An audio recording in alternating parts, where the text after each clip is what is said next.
the boy stirs to wakefulness in an unfamiliar room. Beside him sits a silent clockwork man and a woman with a gentle smile. The boy had traveled countless unforgiving lands in an attempt to halt the cruel war staged by his own kingdom. Yet he now finds himself in the comfortable bed of a civilian. "What happened?" he asks. The man apologizes for acting on his own discretion. He explains how the woman came to their aid when the boy fell victim to a mighty seizure. As the boy begins to thank his rescuer, he silently curses the inadequacy of his frail and sickly body. But irony rules the day, and he launches into a coughing fit before he can finish speaking. The woman gently lowers the hacking boy back onto the bed. Sleep comes to claim him once more. Perhaps this is because illness has worn him to the bone, or perhaps it is due to the radiant warmth of her hands.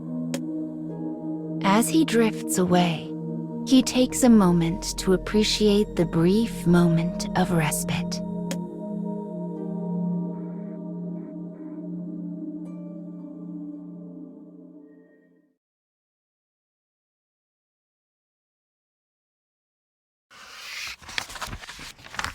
Several days have passed since the boy began his treatment in the woman's humble abode.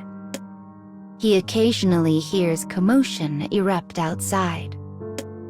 The townsfolk talk of nothing save the war. The fires of battle spread daily across the land, and they fear their town will soon be set to burn. Eventually, their unease grows so great that a guard is dispatched to keep watch over the boy and man. "I have to form my alliance as quickly as possible," thinks the boy. "I must forge a peace among these warring nations." Despite the boy's conviction, his weakened body fights him at every turn. Instead of helping the people, he finds himself increasingly reliant on their aid. The pain of his fever and cough is soon joined by the endless throb of a guilty conscience. The woman tends him briskly and efficiently. Despite the raging war, her words are soft and kind. Despite her abject poverty, her food is warm and hearty. The situation begins to remind the boy of his childhood. As his thoughts spin, they finally alight on a particular memory. One from his earliest days as a child. It is the face of his mother, a woman who departed this world long, long ago.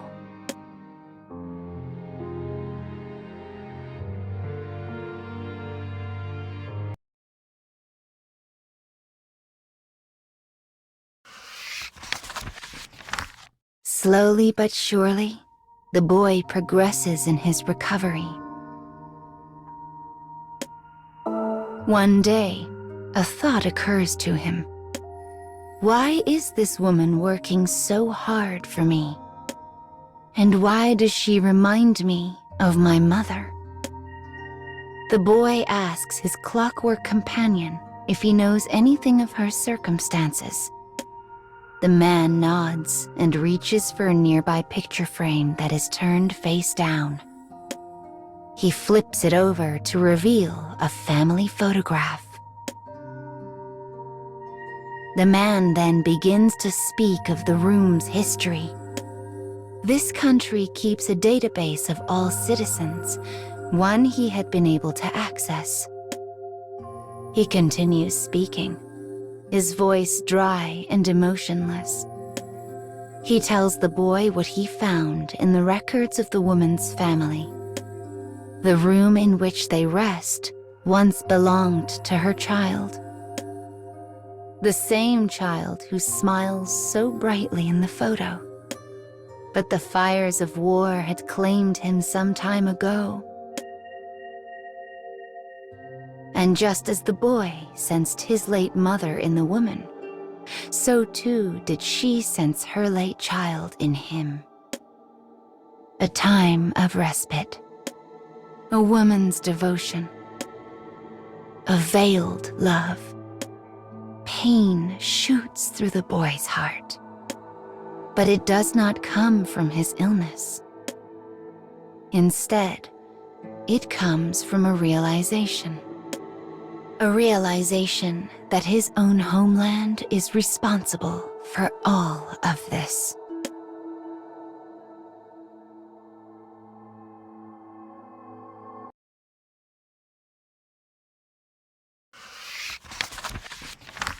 The woman's endless devotion stems from her conflating the boy with her own dead child. A child that was killed by the very war the boy's homeland had started. This truth lay heavily on the boy's heart. "Enough," he says to the clockwork man.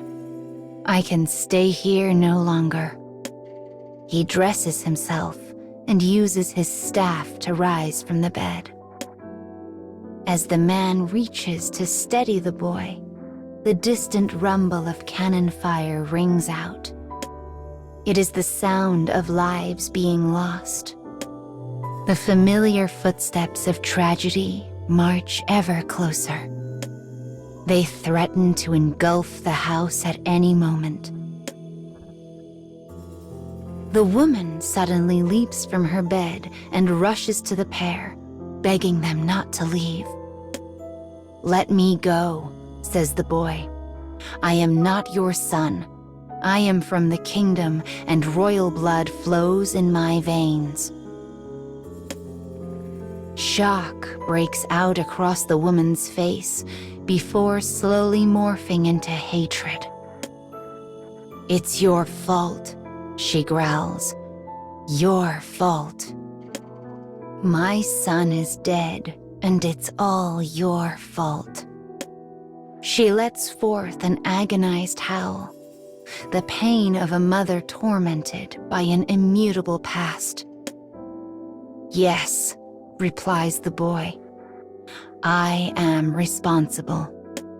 He bows his head deeply. He knows he is the target of her hatred, and he knows that it is earned. As they abandon the house, the boy's fever spikes, and the pain threatens to blot out his consciousness. But he continues stumbling on. He will protect the woman and her house.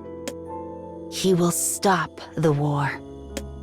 He will bear the burden of hate for as long as he must. That is why he walks on, and why he never looks back.